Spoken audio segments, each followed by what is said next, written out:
Welcome to our presentation on mixed reality reinforcement learning. So I'll open with a video to help illustrate the problem we're interested in. This is a multi-agent environment, and we're interested in searching the space of control policies for robots acting in it. Some of the more interesting parts of this environment are the interactions between agents. However, these interactions also make policy exploration quite difficult. So let's say we wanted to search this policy space using reinforcement learning directly in the real world. This is challenging in the best of times, but these interactions make data gathering even more difficult than normal.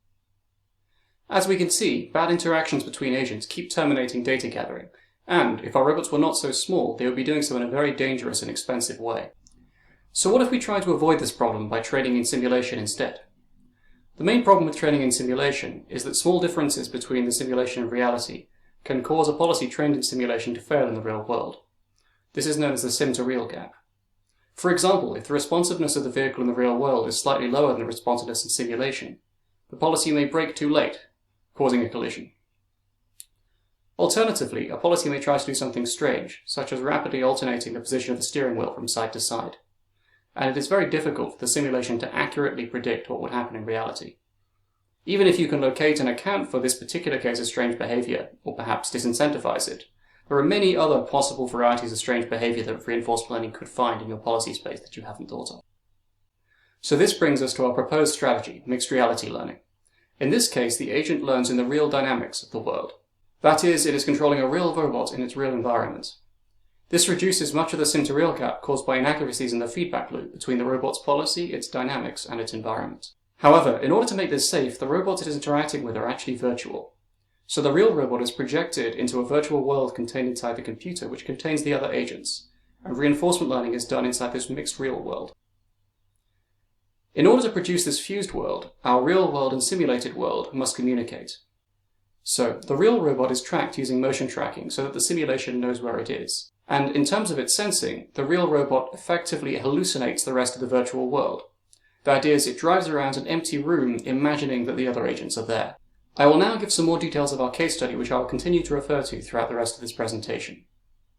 As our model of vehicles, we use the Amazon Deep Racer robot. And for our environment, we set up a large number of motion tracking cameras around the outside of a rectangular room, which we use to conduct experiments in. So what were the details of our multi-agent environment? We had a multi-lane, multi-vehicle traffic system, in which vehicles had different desired velocities, and in order to travel at these desired velocities, they would need to overtake one another. However, because our environment was a closed loop, we had to worry about traffic becoming too stratified by speed, which would be safe but uninteresting. So we introduced obstacles, effectively stationary vehicles, to perturb the traffic and prevent it from settling into a rhythm without any overtaking. The sensory data available to our robots was noiseless and relatively simple, with the robots receiving information about themselves and the nearest 6 other vehicles within a vision radius. About themselves, they received their current velocity and desired velocity, as well as the number of lanes to their left and the number of lanes to their right. Regarding other vehicles, they received the other vehicle's relative position in polar coordinates, with the angle expressed as a sine and cosine, and they also received the difference between the other agent's intended velocity and actual velocity.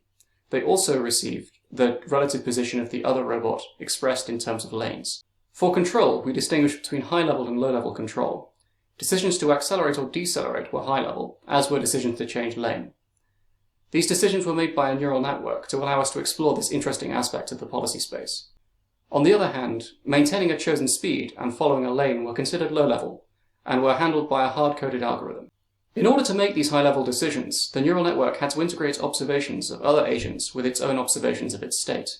To do this, it used a sequence of linear layers to extract features from the other agents before concatenating these features with its own observations of itself. It then used a sequence of linear layers for the actor network and critic networks.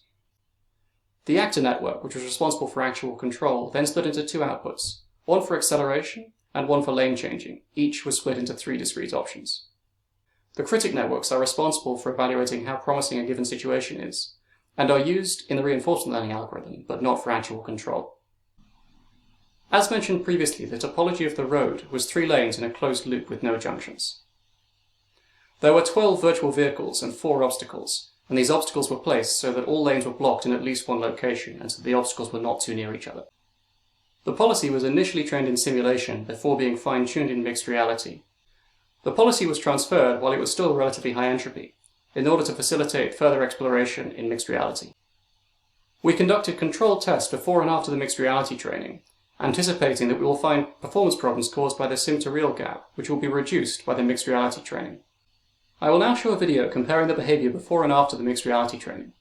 What's notable before the training is that the robot appears to drive too fast, and it has trouble avoiding collisions because it reacts too late.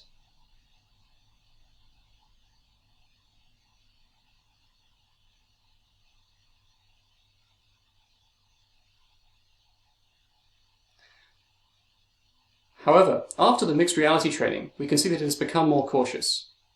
Perhaps even excessively so, since training may not yet have converged, but either way it collides less than before.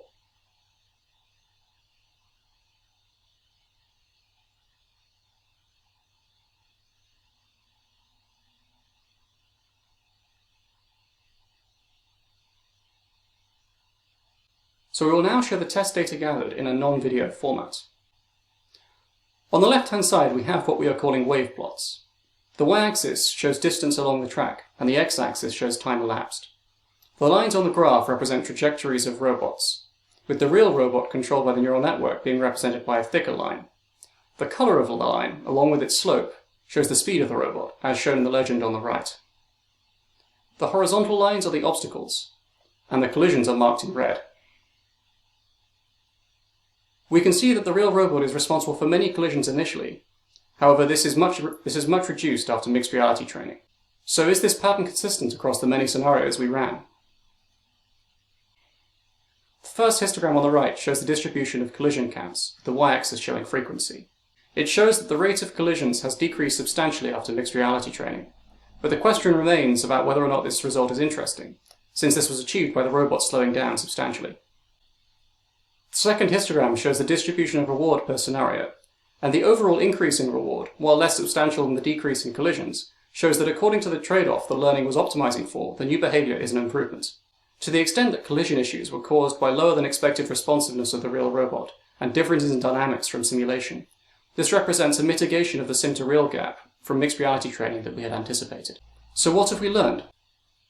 Sometimes we would like to learn policies in environments which feature interactions between robots which are inconvenient for learning.